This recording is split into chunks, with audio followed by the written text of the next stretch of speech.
Well, welcome everyone to this webcast, and the topic is the KPI paradigm shifts of PuMP. Now, it is about 5 of the many ways that PuMP helps us change our thinking about performance measurement. And this change in thinking, it really can align everyone to our organization's strategic direction and to strategy implementation. Before we dive into the topic, however, I think it might be useful if we do a really quick introduction because some of you may not know Peter and some of you may not know me. Now that is me there on the left. I'm Stacey Barr. I have been a performance measure specialist for, 25, nearly 30 years actually. Over that time, I created a methodology called PuMP, which is possibly the world's only full and deliberate approach to performance measurement. It has evolved into an 8-step process, and each of those steps is supported by a practical technique and template to make sure that you've got the tools and the know-how to measure the performance of anything.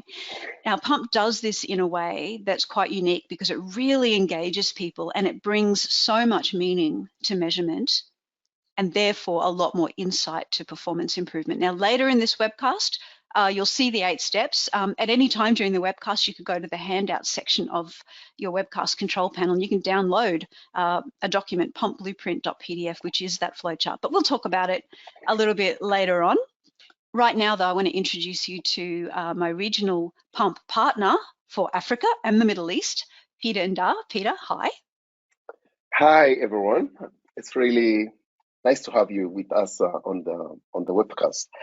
For those of you who don't know me, I am a strategy execution specialist, and in my work, I integrate PuMP with strategy execution approaches, including the balance scorecard, just to help organizations seamlessly implement their strategies.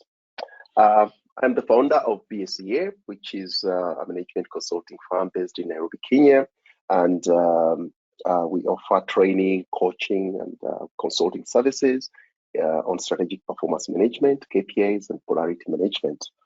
As they said, I'm the partner for Africa, PuMP partner for Africa and the Middle East. Stacey. Awesome, thanks, Pete. Now, everyone, the idea for this particular webcast came from one of our PuMP clients, actually. There was a paper recently published by the UNECE, which is the United Nations Economic Commission for Europe. And they used PuMP to help them measure the value of official statistics. Now, their paper discussed a paradigm shift that they experienced, which came from one of PuMP's tools that they used. Just so you know, it's the results map. If any of you are already familiar with PuMP, you'll know what I'm talking about. But this paradigm shift that they had is one of the 5 that we're going to share with you today. Now, we generally only make the replays of these webcasts available for a limited time because we have so much quantity of content to manage and share around the world. So the replays are not available forever.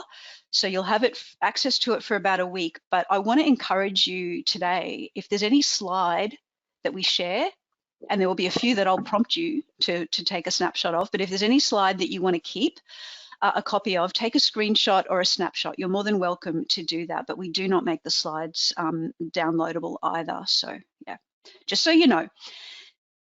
And anyway, with these webcasts, what we really love is the live experience with you. That said, let's get stuck into it. So I think in the invitation to this webcast, we invited you to have a guess at what kinds of paradigm shifts we might talk about in this webcast. So before we reveal them to you, maybe share with us what paradigm shifts do you think we might be talking about in this webcast?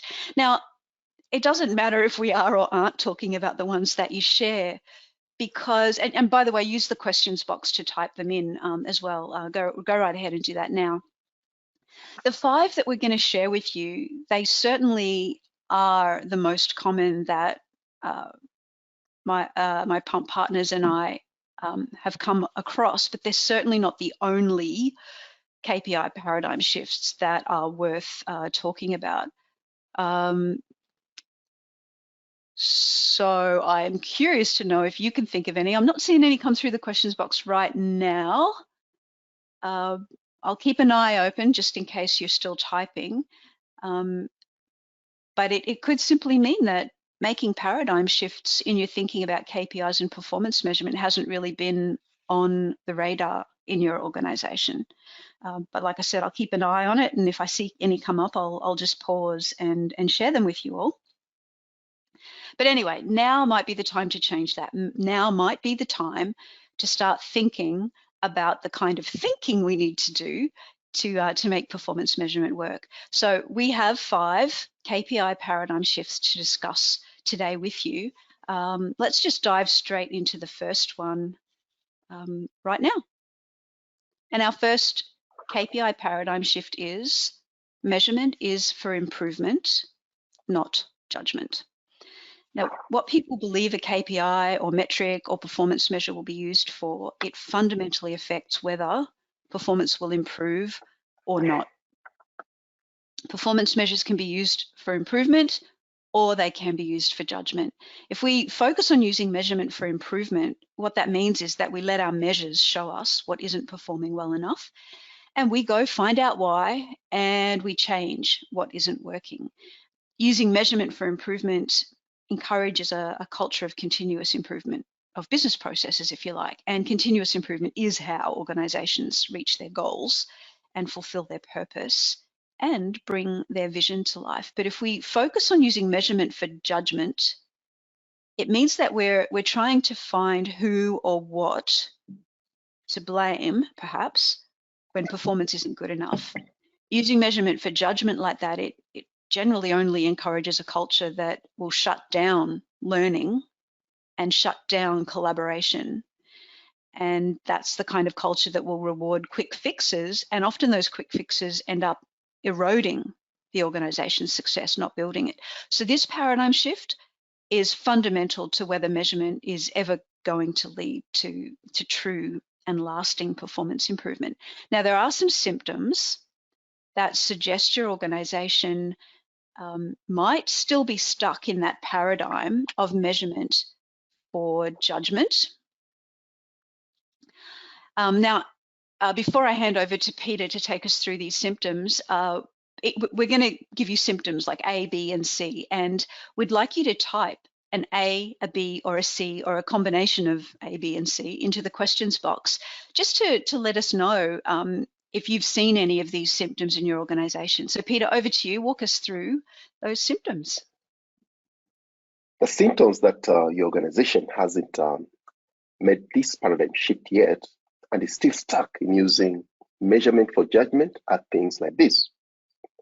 The first symptom is that KPIs or measures are used to directly measure individual people, like in their personal performance plans or personal performance reviews. Measurement is the enemy to many people in this situation. It makes most people feel like their worth is reduced to a few numbers. And those numbers can be outside their control or are trivial numbers that take focus off the important things. Even if measures aren't used in employee performance management, the next symptom can still create the same fears and cynicism. Now, the second symptom is that managers and leaders use the KPIs to manage staff, but no one uses them to manage processes. If KPIs are seen as roads for people's backs, it means that someone else is using the KPIs as roads.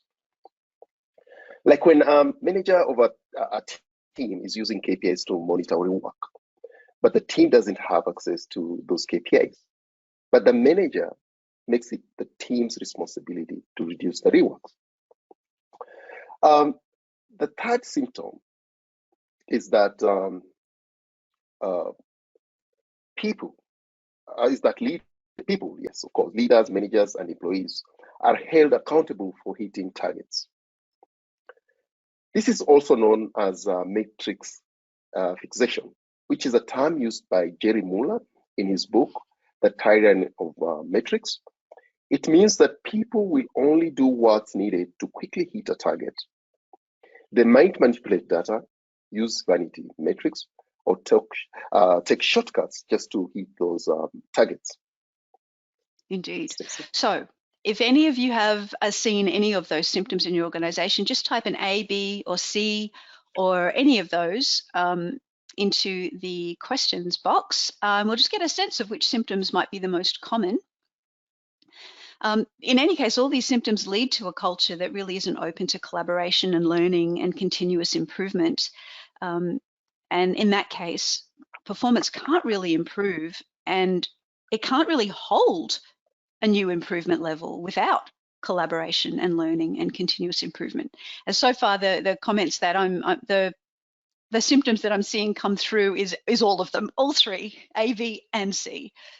So yeah, this might be, for those of you who see those symptoms, this might be a good paradigm shift to start working on. And we're going to give you some tips. So if you want to make this paradigm shift away from measurement for judgment and closer to measurement for improvement, there are three questions that might be good conversation starters in your organization. Now, this is one of the slides that you might like to take a snapshot of and keep a copy of it to experiment with later, particularly if you want to make this paradigm shift happen. But Peter, would you mind walking us through these questions? Question one is, why do we believe that organizational performance is driven mostly by individual employee performance? How an organization of people work together is key to their performance. But when leaders and managers judge each employee individually, it breaks the collective bond and shuts down collaboration and sharing learning. Instead, it drives individualistic behavior. Question two is, are we routinely getting large and sustained improvements in performance, or are they short-lived? When management and teams do not use KPIs as feedback on what is not working well, they can't fix it. This question helps to explore if too much guessing has led to solutions that are quick fixes or don't even work at all. Question three is, what's more important to us, hitting targets or learning how to continually make performance better? This is a direct question that will hopefully raise awareness that hitting targets does not always equate to making performance better. It might also help to find one or two stories within your organization of where hitting targets made performance worse, not better. So each of these questions is about trying to put, I guess, a spotlight on some bad assumptions that society in general, I think, right around the world has taken for granted for too long. That there is no doubt that it's hard to turn people into truth seekers, evidence-based decision makers in a society that tends to be so driven by short-term achievement. But we have to start somewhere, and these questions, like we mentioned before, are really good conversation starters to explore this particular KPI paradigm shift. Measurement is for improvement, not judgment. So now let's take a look at paradigm shift number 2. Our second paradigm shift is that measures monitor results, not activity. Now, this is the paradigm shift that the United Nations team described in their paper when they used PuMP's results map. We need to be clear about our results. We need to be clear about the outcomes or impacts that we want before we can know what measures will be useful to guide our decisions. Actions lead to results. Actions are taken because we want to create specific desired results. The reason why we measure is to know if the actions have led to those desired results. So it doesn't help to measure the action, and we don't have to, because project management takes care of monitoring and making sure action is getting done. And then there's really no point in doing any kind of action at all unless we know if it's having the effect that we want, or if it's producing the results that we want. So there's no point measuring action and thinking that it's telling us about performance. Only measuring results tells us about performance. Now, there are 3 very obvious symptoms that your organization may not quite yet have made that paradigm shift away from measuring activity and toward measuring results. Now, again, as we go through these symptoms, again, there'll be A, B, and C. Type A, B, and C, or any combination of those, into the questions box just to let us know, have you seen any of these symptoms in your organization?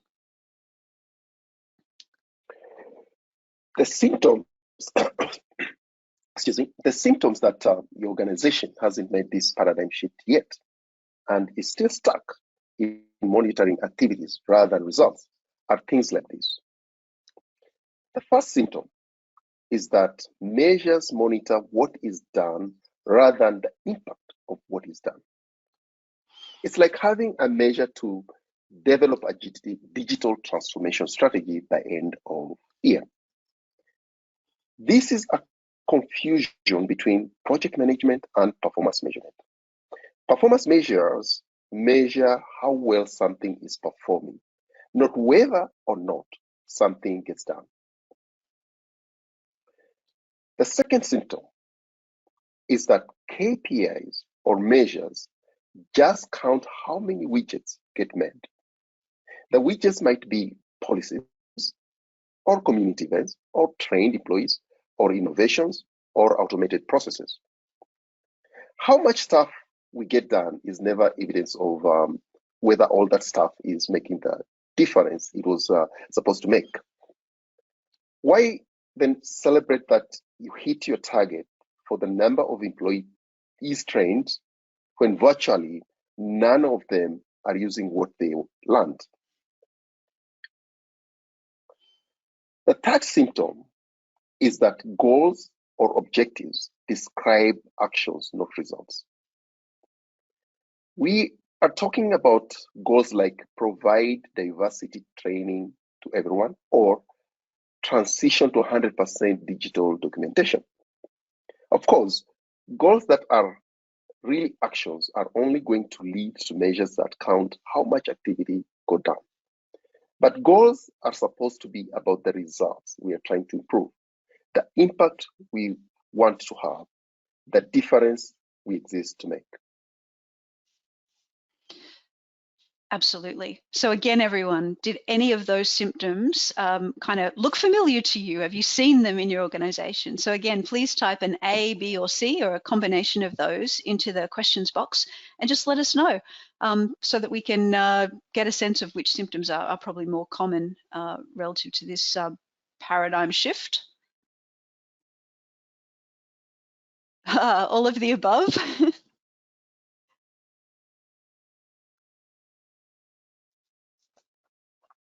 Thanks for that, Timmy. Oh, again, name, yeah, all 3. So that's interesting that that both for paradigm shift 1 and paradigm shift 2, the most common answers I'm seeing are all of them. And I guess that's not really a great surprise, because often they're quite interrelated. If one of these symptoms exists, it usually is that some of the others will be there too. Not always, though. Thank you for sharing those symptoms in your organization. We have found that this has been quite a tough paradigm shift to make for a lot of people, a lot of organizations. But you can make some progress by triggering some conversations with a set of questions. Before we go to the set of questions, Zeke, you're asking a question. Explain the difference between a goal and a result. Is reaching a revenue target of 300,000 a month a goal or a result? That's actually a measure and a target, Zeke. Your measure is revenue. The target is 300,000 per month. So I guess an example of a goal, a results-oriented goal for that would be to simply to grow revenue. Usually a goal or result is written, Peter, jump in anytime you want to help me explain this, but Sure. we would say that a result-oriented goal would be just a verbal description of the state that we're trying to achieve, whereas the measure and the targets when we start adding numbers to that. Is that a reasonable difference? Yes, I think it is, Stacey. Yeah, Yeah. one is the state we want to achieve, and yeah, the other one you have the measure and the targets, which is level of performance we want to achieve. Basically, Yeah, and Zeke, the reason why we make that distinction is that very often the goals that an organization will have, they won't immediately know how to measure them. Revenue is something that every organization understands how to measure, and they'll jump straight to the actual measure of revenue and set targets. But there are other goals to do with, say, diversity or safety or employee engagement or productivity, a lot of goals to do with those things. A lot of organizations don't yet know the best way to measure them. So if they can articulate it clearly as a result-oriented goal, then we use PuMP then to help them figure out the best way to quantify it. But that was a good question, Zeke. Thank you very much for asking it. Now, let's look at the questions that you can use in your organization if you've seen these symptoms and you want to help make that paradigm shift toward measuring results rather than activity. Now remember, you might want to grab a snapshot of this slide and keep it as a reference if you want to play with some of these questions. But Peter, over to you to take us through them. question one is, how do we know our chosen actions are the right ones? It's useful to explore how the question is made to do a particular project or strategic initiative. Uh, um, uh, Watch out if it's chosen based on someone's wisdom or experience and not on evidence. Question two is, if we stop doing our chosen actions, who would notice and why would they care? It's the people affected by the actions we take that experience the impact or results or difference. So, why they might care about the action is a clue as to what impact or result or difference is important to measure. Question three is, what different future should our chosen actions create? Organizations are not supposed to just swallow up people and time and money for no return. Every organization exists to fulfill a purpose, to make some part of the world better in some important way. And measurement should always have this as its ultimate context. Absolutely.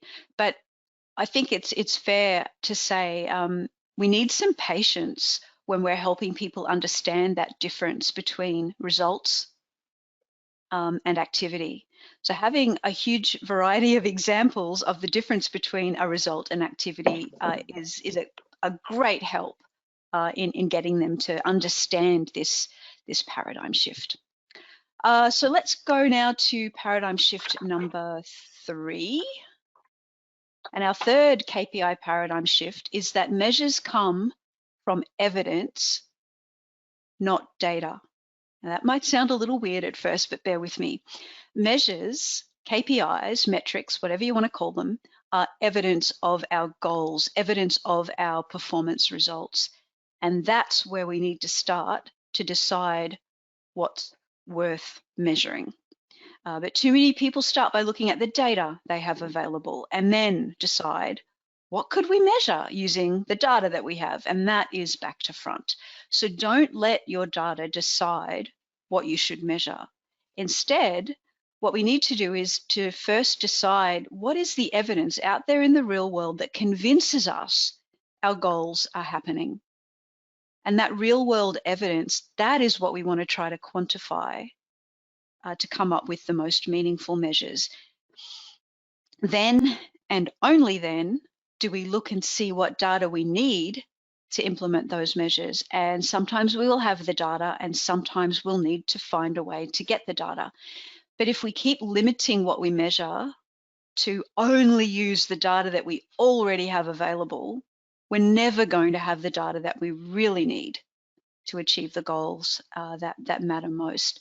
So there are some symptoms that this might be a paradigm shift that hasn't happened yet in your organization. And again, as Peter takes us through these symptoms, type an A, a B, or a C, or any combination of those into the questions box if you've seen any of these happening in your organization. The symptoms that the organization hasn't made this paradigm shift yet and is still stuck in letting data decide what to measure are things like this. The first symptom is people relying on ready-made measures from analytic tools like Microsoft's Workplace Analytics or Google's Search Console. Someone else has done the hard work here. It's now as easy as clicking buttons. This is the magnetic appeal of ready-made measures someone else has set up the data to capture, data capture system for. But how well do they know your strategy and what's most important for your organization? The second symptom is people relying on the traditional measures that have always been used in the organization. It's hard to let things go, especially when there is nothing better to replace them with. So many historical important measures stay in the spotlight long after the time has gone, simply because it's easier to keep them than to design something better that won't have immediate data. The third symptom is performance dashboards have lots of KPIs in there, but few of them seem to relate directly to the goals. Often it's because a leadership team has asked for a dashboard rather than asking for statistically sound evidence of the important results. So a vendor supplying a system relies on the data the organization already has that their dashboard tool can automatically access. And after a short while, the dashboard isn't really used because the KPIs don't align to the strategic goals.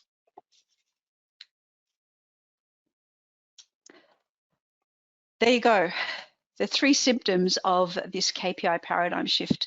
Number 3, not having happened yet, and that's letting data decide what to measure. Do any of those symptoms resonate with you? Have any of you seen any of those symptoms in your organization? So again, in the questions box, please just type an A, B, or C, or as many of those as apply to share with us what symptoms you've seen. With measurement not being based on evidence, but rather being based on what data exists.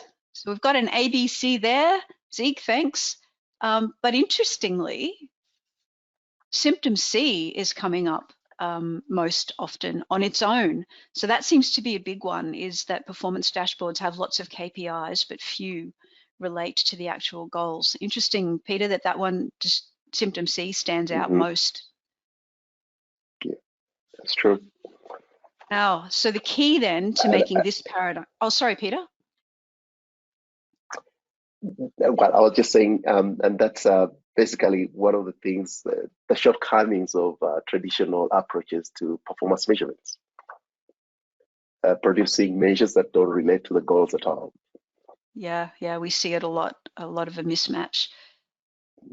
So everyone, the key to making this paradigm shift, away from letting data decide what you should measure and having more of your measures based on actual evidence of your goals, is in a way to raise the cost of not getting that new data, because too often people get caught up in the cost of getting new data, but there is a cost of not getting that new data. So that's the nature the questions that Peter will take us through, but I just want to remind you before I hand over to Peter again to take a snapshot of this slide if you think it will be useful in helping you talk more about this with your colleagues. Peter. Question 1 is, how often do we use the measures we have? You can observe this in performance review meetings. How many measures are ignored completely? How many measures just lead to circular debate and no action? And how many measures distract the conversation away from what actually matters? Question 2 is, are we reporting insightful measures or just data? One of the mantras of Mark Hornell, one of our partners, is this: data is not measurement. Measurement uses data to produce insights or evidence about results. Can you name the most insightful measures in your reports and why they are insightful? Question 3 is, how much time and money is spent reporting the data we don't use or don't value? You can calculate this, and you probably should. Estimate how many people are involved in reporting performance data. Estimate how many hours per month they spend doing that on average. Estimate the average hourly wage. Then estimate the percentage of what gets reported that actually almost never gets used to take action. And then multiply all that together, and you get the cost of measures that aren't valuable. It will shock you. It will shock you. We did this with one of my clients a while ago, and this was just for one department in this organization, not the whole organization. The cost of that, multiplying out what Peter just listed, was almost $500,000 every single year. Every single year, just for that one department. Now, if that department trained 10 people in PuMP, they could get rid of that cost in just 6 months of effort in applying PuMP to work out which measures really should be kept and which ones didn't need to be. And just doing that, training those 10 people in that department and getting them to use PuMP to sort out the measurement problem, that would be less than 10% of what they were wasting every single year. So there's a massive return on investment in getting the right measures just because of how much is wasted. But anyway, we'll leave you to ponder that for your organization. Hopefully you will take Peter's challenge and go ahead and try and calculate it for your organization. But we will go on to KPI paradigm shift now. Number four, KPI paradigm shift number 4. And this one is alignment, and we're talking about KPI alignment here, is about cause effect, not copy paste. I'll explain that. So organizations are systemic, kind of in the way that the human body is a system or is systemic.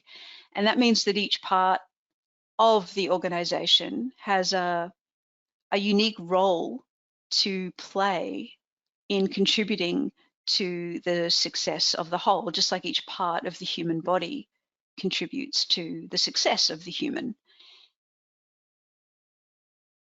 Now, for each part of an organization to be aligned to the success of the whole, we need to understand the unique cause-effect connection that each part has to the whole. Now, a common method to get alignment of teams to an organization's strategic direction is to make sure that each team is focused on their mini version, I guess, of the corporate scorecard. In other words, each team takes a copy of the strategic goals. They take on those as their team goals. So, for example, if costs and diversity and carbon footprint are all in the strategic goals, then each team is expected to have those same goals in their team scorecard. But that's not how systems work. You know, our skin, our lungs, our bones, our legs, our arms, each and every part of the human system contributes something very unique to the success of the human as a whole being. So it's really cause-effect alignment that works for success, not copy-paste. So cause and effect allows us to find the leverage for performance improvement. Cause-effect alignment brings our measures together into a story rather than a disconnected list of things. Cause-effect alignment creates an organization-wide measurement framework that makes sure that every team is measuring what matters most that's relevant to their unique role in contributing to the organization's success as a whole. Now, this one's might be a little bit kind of tricky to get your head around. If it is, please don't hesitate to ask a question about it to get more clarification. But in the meantime, let's jump straight into the symptoms that your organization may not yet have have made that shift to cause-effect alignment and may still be stuck in copy-paste alignment. Again, when Peter goes through these 3 symptoms, don't forget to put A, B, or C, or combination of A, B, and C into the questions box if you have seen these symptoms in your organization. The symptoms that your organization hasn't made this paradigm shift yet and is still using the copy-paste method for alignment are things like this. The first symptom is obvious. Every team scorecard is a mini version of the corporate scorecard. You just have to look at each team's scorecard to see this. But a related symptom is that teams and people cannot connect their work to the vision, mission, or purpose of the organization. The second symptom is that teams complain that their KPIs and goals aren't relevant to what they feel is their important work. Imagine if there is a corporate goal to reduce costs and another goal to create more innovative services. The team that has the responsibility to create those innovative services will feel torn if they also have to reduce their cost at the same time. And what about the teams that don't create services for external customers? Do they try and create innovative services for their internal customers? And do they do that for all of them? The third symptom is when teams don't really understand the strategy. Just because they have their own version of it doesn't mean they understand how it was designed or what it even means. They weren't part of the conversation to create it, and they probably don't understand the whistle words it's written with. So those symptoms, have you seen any of those symptoms in your organization? So again, just type an A, B, or C, or a combination of those letters into the questions box. Be curious to see which, if any particular symptom kind of jumps out a lot here. Actually, this time it's a little bit all over the place. We're seeing, oh no, here we go. Here's the trend. A and B seem to be the most common ones in this case. Every team's scorecard is a mini corporate scorecard, and teams complain that their KPIs and goals aren't relevant. So that seems to be the most common situation for those of you joining us live right now. Thank you for sharing. This isn't a quick problem to fix, by the way, because it's something that affects the entire organization all at once. And it really only works, like getting that cause-effect alignment, it really only works when the senior leadership team, the executive team, is involved, and that it starts with them. It starts at the top. But it's still worth doing something about. So to make this paradigm shift more likely to happen, to trigger the right conversations, to at least raise awareness of it, the idea is to start challenging that copy-paste method of strategic alignment. So you're ready to take a snapshot of this slide so that you can play with the questions later. Go right ahead and do that now. You've got some time because Peter is going to walk us through the questions. Question 1 is, for each strategic goal, which team has the biggest impact on it? It makes no sense that every team has the same or even a noticeable impact on every single goal. What does make sense is that the nature of the work a team performs will naturally impact one or two strategic goals more than the others. Question 2 is, how much more ownership could come from teams selecting their own goals and KPIs? Strategies does not get implemented without commitment, and commitment does not happen without ownership.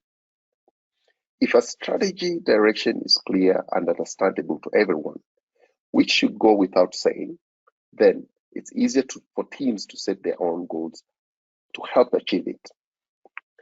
Question 3 is, do we have any examples of where we have found great leverage through cause analysis? This is probably an example of appreciative inquiry, where a focus on strengths is used to facilitate change. And finding examples of high leverage performance improvements in the organization just proves it can be done. And that's good. Often finding stories of success are inspiring to encourage more of the same. Now, again, this is another paradigm shift that it's just not going to happen overnight. It's not going to happen quickly. It might be good to start with just one team and build their alignment to the corporate direction. And then that cause effect alignment that you build with that one team, that can become an example or a model to inspire other teams, to inspire even the leadership team, and also a model that really demonstrates how a cause effect alignment can be built as well. So now we have time. Now it's time to shift to our final KPI paradigm shift. And it's this: measurement must be built in, not bolted on. Now, too often people can assume or believe that a better approach to KPIs and performance measurement is like a bolt-on. I guess something to think about here is something that you know, if you have an engine, you just bolt a part onto the engine. And they're kind of thinking that with KPIs, for example, you just learn it and you start doing it, or you grab a framework and you just start using it. But performance measurement is actually connected to so many processes in an organization that this bolting on idea just can't work. It needs to be built into, almost designed into those other processes, and not bolted on as an afterthought or as something that's just kind of sits there off to the side. Performance measurement affects and is also affected by things like strategic planning, operational planning, performance reporting, data collection, strategy implementation, continuous improvement. It also affects and is affected by people's beliefs about measurement and performance, and so many more things, both in the soft and hard systems in our organizations. Now, each of these processes has its own way of getting things done, and we need to find, in a way, the best time or the best place in each of those processes to integrate the relevant steps of measurement.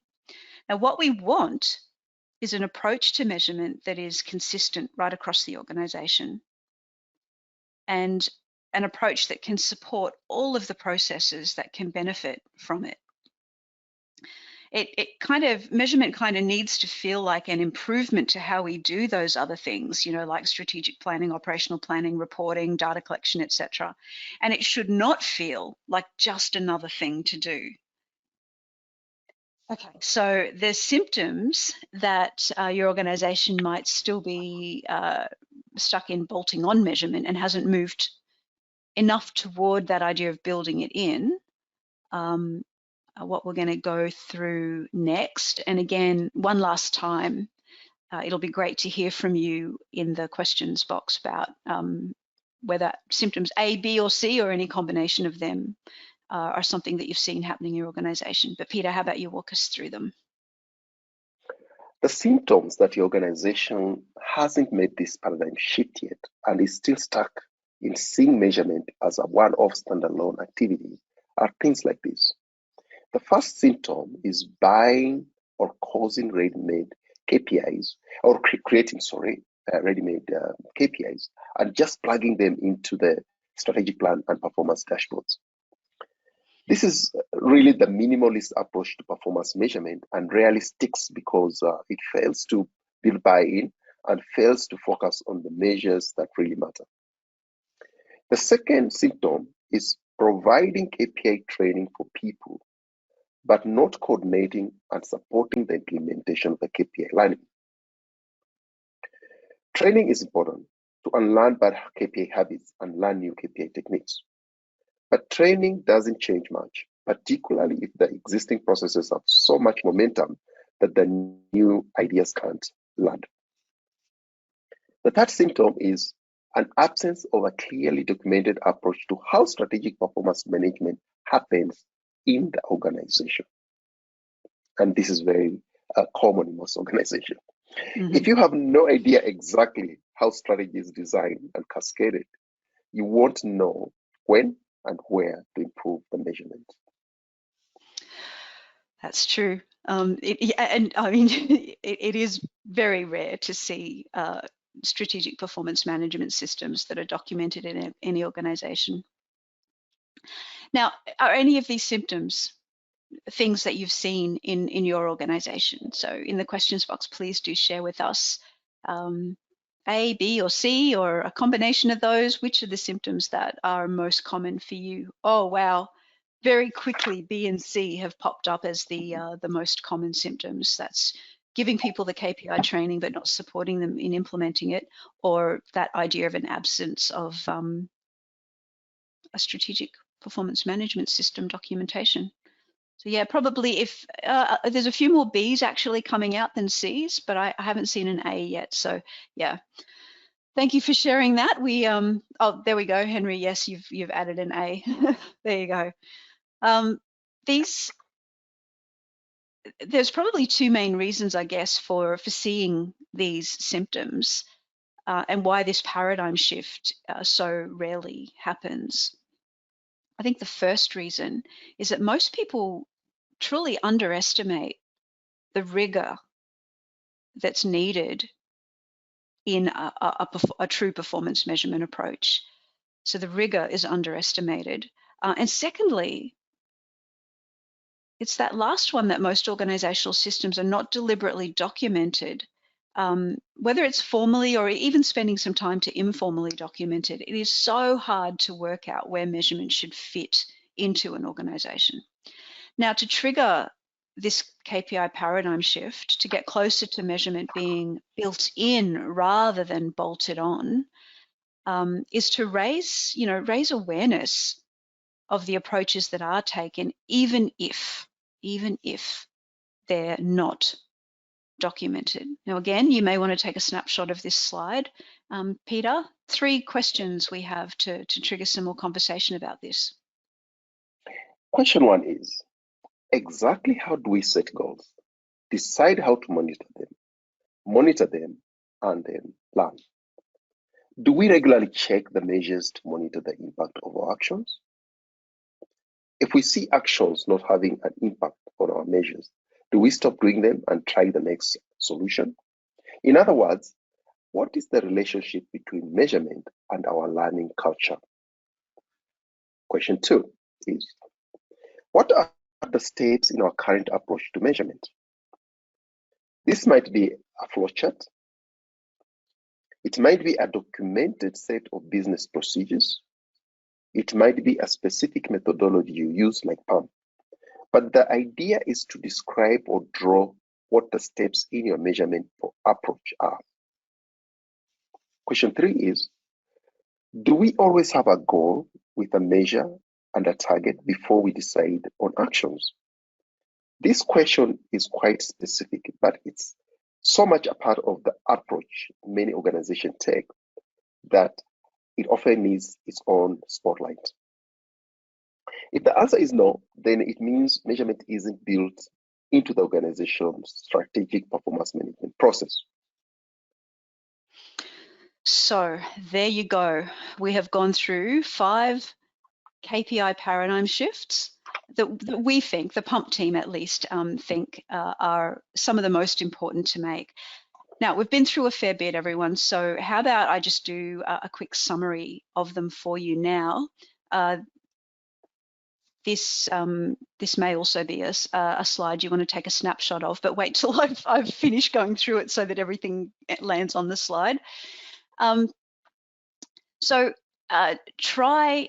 But before I do, actually, I just want to acknowledge I'm seeing some questions and comments coming through, and we're going to spend a bit of time kind of addressing them shortly. So thanks, Bet and Zeke. Please be patient. We'll come to your questions, and to any others that any of you want to share with us as well. Okay. So try all you want to fix your KPI problems with software, with frameworks, with templates, and with consultants, but none of those fixes are going to have the impact that they could have if the thinking in your organization about KPIs and performance measurement stays the same. So do what you can to make people aware of these paradigm shifts, why they're so important, and also how to get them to happen. So, like I mentioned, here's a quick reminder of all the paradigm shifts that we've discussed. And again, once I've shared them all, feel welcome to take a snapshot. KPI paradigm shift number 1 is measurement is for improvement, not judgment. Another way of saying this is it's a tool in the hand, it's not a rod for the back. KPI paradigm shift number 2 is that measures monitor results, not activity. In other words, we've got to be clear about the results that matter. That comes before we worry about what the measures are. KPI paradigm shift number 3 is that measures come from evidence, not data. And another way of saying that is we shouldn't be letting data decide for us what our measures should be. In a way, we should be letting our measures help us decide what data we need. KPI paradigm shift number 4 is that alignment of strategy and KPIs should be cause effect, not copy paste. And that is because organizations are systemic. Each part contributes something unique and different to the whole. And the 5th KPI paradigm shift is that measurement must be built in and not bolted on to our organization. In other words, strategy, reporting, and data frameworks, all of them are not measurement methodologies, but all of them need to have a good measurement methodology woven through them. Now, Einstein, I think, is so often quoted as saying this: we cannot solve problems by using the same kind of thinking we used when we created those problems. So I'm sure, and as we've seen from a lot of the discussion throughout this webcast, that at least one of these KPI paradigm shifts is going to be relevant to your organization. But let's not assume that. In fact, let's find out. So I'm going to launch a poll now just for you to give us feedback about which of the KPI paradigm shifts you think are going to be important for your organization. So here comes the poll.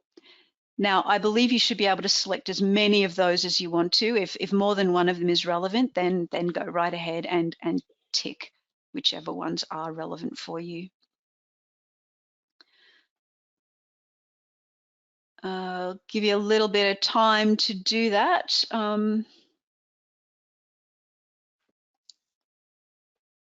So I can see the data starting to come through, but probably only had about a quarter of you had a chance to finish.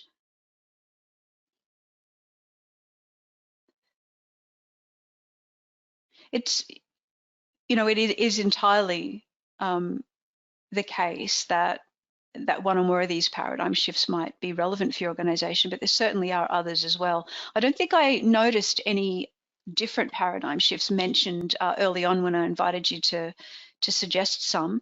So if now that we've gone through the 5, if there are any other paradigm shifts that you think are important, I'd be so curious to find out about them. So type them in the questions box too once we've finished going through these. Okay, does that mean everyone who's going to take the poll has? I think so. I'm not seeing any new data come through. So let me close the poll and I'll share the results with you. One of them, curiously, has come out clearly the highest. Peter, everybody chose the first one. Does that surprise you? Not at all, not at all. Yeah, we all believe measures are for judgment. I guess it's the way measurement has been used right from when we're growing up, but maybe when we are in primary school or so, we are all measured one way or another. So it's we believe measurement is just for judgment, judging our abilities, etc. Yeah. Yeah. And I think it's the most difficult paradigm shift, in my opinion, that particular one. Yeah, it's a really hard shift to make, and it's I think it's probably more prevalent in some parts of the world than others. Like I'm seeing certainly because we've been running this webcast for different time zones around the world, and I'm seeing the kind of North American and the Australasian time zones. More organizations there are moving away from this. They have started to make this paradigm shift, but probably not so much that we're noticing in across Africa at least, and possibly the Middle East yet. But it's an important shift to start making, because it really does help to unleash that collaborative continuous improvement power of measurement. Thank you for those of you who shared your experiences in the poll there. Now, we have found that PuMP really is a KPI methodology that's designed to naturally facilitate or naturally hold the space for triggering KPI paradigm shifts like these 5, but certainly more in different organizations. So I'm going to hand over to Peter just to probably not walk you through the steps of PuMP so much, but more just to talk about that vibe, I guess, of how PuMP works. Yeah, now PuMP is a proper performance measurement process with 8 deliberate steps. And like Stacy just said, it holds the space for making those important paradigm shifts we've just shared with you today. And we have only shared 5 of them with you. Remember, they are more valuable and transformational KPI paradigm shifts that happen the more you use a practical and well-designed approach like PuMP. As you can see, PuMP has 8 steps, but each step contains a practical technique and template, which are very much like conversation guides that will naturally help those paradigm shifts to happen. That's how it happened for the United Nations team that used it. They weren't expecting that paradigm shift.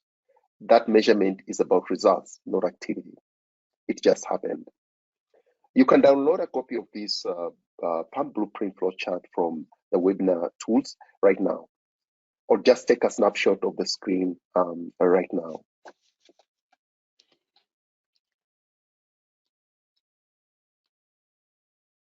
Now, everyone, I'm sure you won't be surprised that we recommend that you come and learn PuMP so that you can give your organisation the opportunity to make paradigm shifts like this and to make measurement really, really work. And so there are a few different ways actually that you can do that with Peter as your guide. So Peter? In our PuMP blueprint training programs, you will systematically learn each step of PuMP. You'll learn and practice each new technique. You'll see how each step's technique and template, which is really like a conversation guide, makes it practical and collaborative. You will have really examples to follow to provide examples of how others have done it. We also go beyond case studies. We give time and coaching to help you apply PuMP steps to measure your own real life goals. When you go back to work, you will know what to do, how to do it, and where to find support for deeper dives. We provide a free silver membership in our PuMP community for exclusive case studies, how-to tips, and exclusive webcasts. You can learn the PuMP blueprint live in these ways.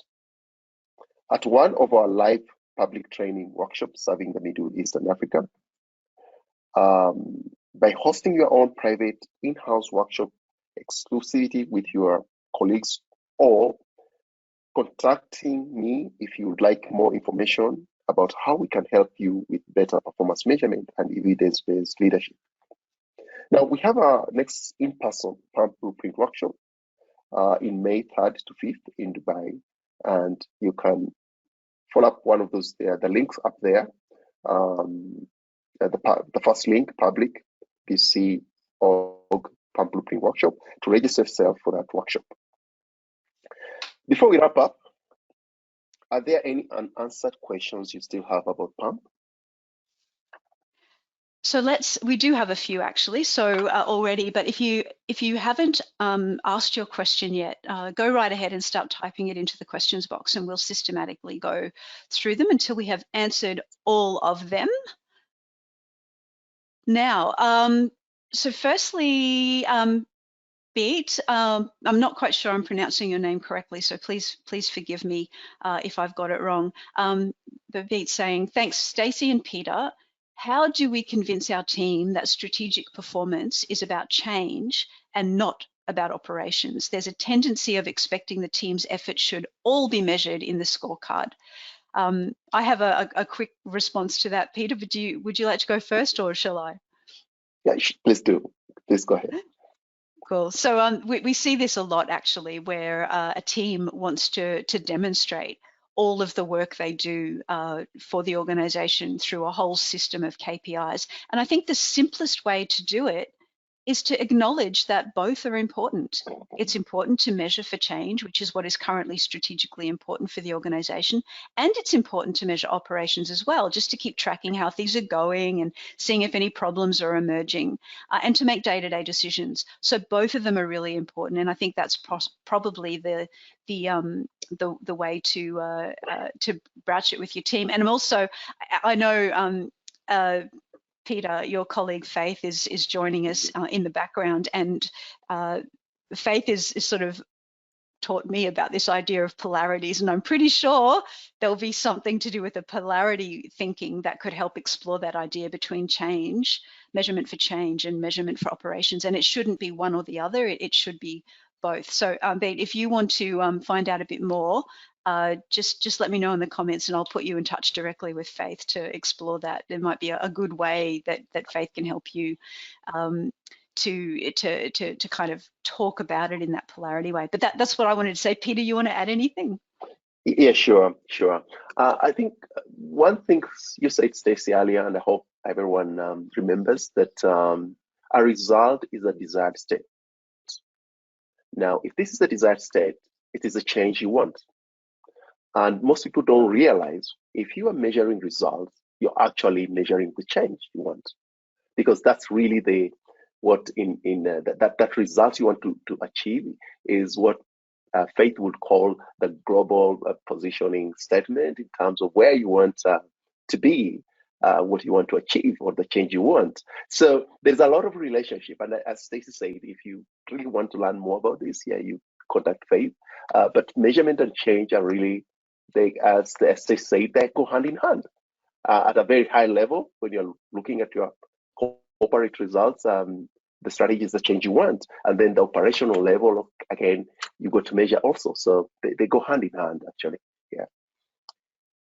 It's probably fair to say too that if a team is overwhelmed by measuring too many things, what is currently strategically important, the change stuff, is probably the more important things to start measuring anyway. So it's a way to also prioritize measures, I think. Yeah, that's true. Zeke has a comment here too, Peter. I'll let you go first with responding to this one if you like. Zeke says, I do not know if time allows, but these paradigm shifts feel time-consuming and long-term focused. If an organization was to start simply considering the busyness and here and now focus in incentives and results, is there a way to start simply considering the most common answer is we are too busy and these ideas are very conceptual and hard to grasp correctly? What do you suggest? So I don't know, Peter, if I've interpreted Zeke's question correctly, but the idea that the paradigm shifts will take some time and effort to go through, how do we manage that in an organization where it's very, very busy and the conceptual things just we don't really have time for them?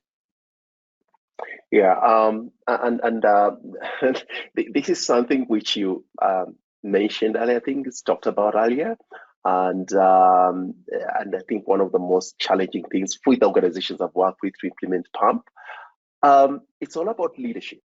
If leadership does not see the value of good measurement, if the team cannot demonstrate the cost of not measuring things right, then people will not have time for the measurement. So understanding, yes, indeed, it takes time. Change takes time. Changing people's mind it takes time. But if the leadership gets to understand the value and appreciate the value of good measurement, then the paradigm shifts become easier. So in most organizations, we demonstrate this. We do a pilot to demonstrate this, and that's what we do. The value, and that increases the buy-in. And usually, once the leaders see that value, then you find they implement the change. And it's true; it's a long-term thing to change the whole organization. But once the leadership changes, the most important things get done right, or they focus on the most important things, and you start having little gains as you change the whole organization's thinking. I think on average, it will take 3 to 5 years for an organization to completely change its thinking. Mm. But it's not easy. It's not easy. But we have to start somewhere. Yeah. I hope I've understood the question and answered it to your satisfaction, Vic. But yeah, Stacey. Yeah, Zeke, let us know if you have a follow-up question to that. But I think it's it's part of what we were trying to do with this webcast is give you those questions, the slides that had all the questions on it, just to start triggering some conversation around some of these. So, obviously we're not giving you everything you need to make those paradigm shifts fully happen, but just to trigger awareness of them is really a good first step. I like Peter's answer, though. It's a lot more practical. So Beat also has another question as well. What is your take on considerations for effective incentive schemes, particularly in view of ensuring that we don't use measures for judgment, but for performance improvement? So that's a very wise question, because a lot of organizations are very much embedded into incentivizing employee performance, and KPIs are often the basis for that. I don't have a practical answer for that, because none of my work has anything to do with the management of individual employee performance.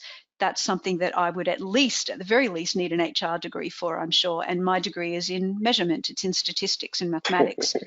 So I'm very far away from that. And I think that's probably, before I hand over to you, Peter, I think that's a point that I'd like to make, is that the measurement of organizational performance is based very much in that numbers thing. Even though there is a social side to it, there surely is. It's a very different field to the personal individual performance management and incentivizing people, which I have no experience in it, so I just wanted to make that really clear. Peter, I don't know, your work has Yeah. very largely been in strategy, but has it ever touched that Yes. incentive scheme? Yeah. This is a paradox actually in performance, in strategic management or performance management or measurement. It's a paradox. You want people to learn, and you want to hold people accountable, and you need to do both. And that's a paradox in management. And you need to know when to focus on incentives and when to focus on people collaborating and learning. There is, I can't remember, I would have given you a reference. I know I've read a book on paradoxes of performance management and measurement, but you can search on that. These are really practical problems that leadership go through, and there is no answer to it, because you need to manage both. And well, unfortunately, in this webcast in PuMP, we focus on that pole of learning, of collaboration and learning, not on judgment or accountability. So as Stacey said, yeah, you need to have another conversation, and perhaps Faith can also help there in terms of how to manage paradoxes, because you need both of them in an organization. Indeed, yeah, that's good. Okay, there was one question, Maynard. I see that you've joined us live, but I know that you asked this question as well when you registered for the webcast, and I've got it here. So I'll repeat it on your behalf, Maynard, if that's all right. So Maynard said, why do so few ordinary folk or humans in the general population, why do so few of them deeply comprehend that anything that is worth doing is worth measuring, and that careful, accurate measurement is a key and necessary component of achieving anything? Now that's a fairly complex question, Maynard, which doesn't surprise me coming from you. But I've, because you submitted it early, I've kind of been pondering it a little bit. Peter, if you don't mind, I might go first in responding to Maynard, Sure. and maybe you can then jump Yeah. in. I really think that, and I might have hinted to this earlier in the webcast actually, that I think in general in society, we have a very short-term focus. We kind of want things to happen now, and we don't really want to take the time to working out how to measure something and to monitor it carefully and to give it the time it needs to make it work out really, really well. So I think that's one of the reasons, is that we just have a kind of almost an impatience, or for short-term results in society in general. I do think that's one of the reasons.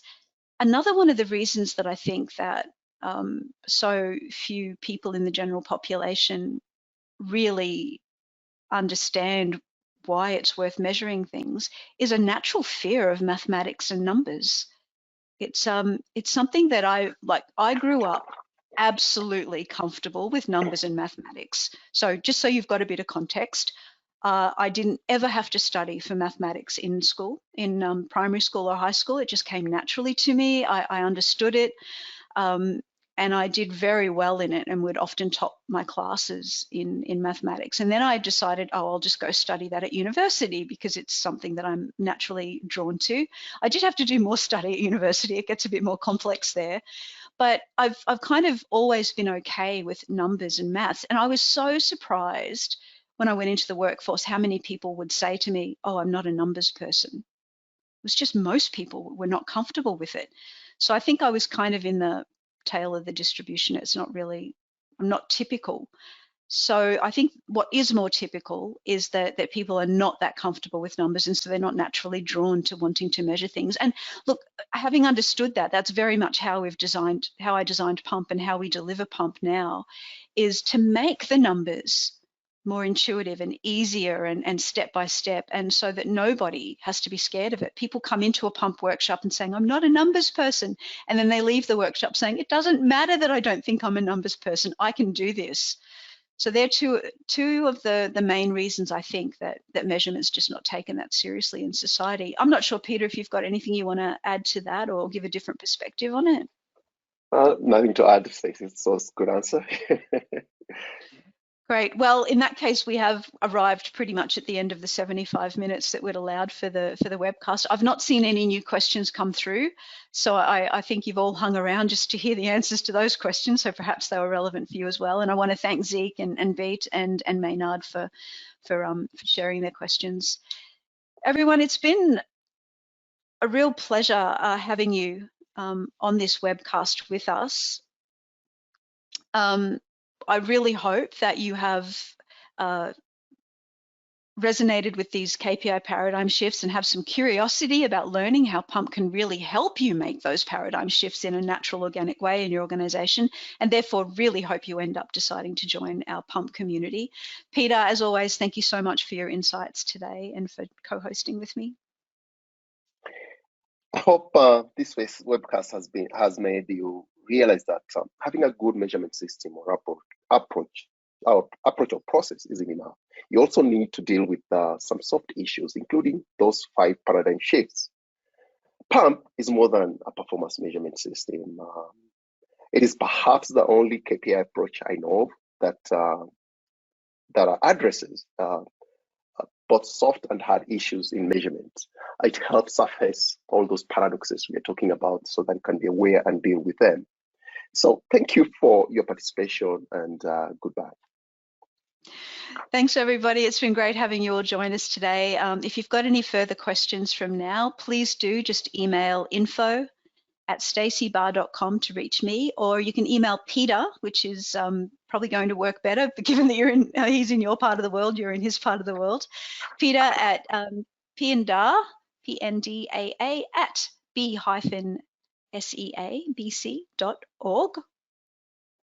Until next time, bye everybody.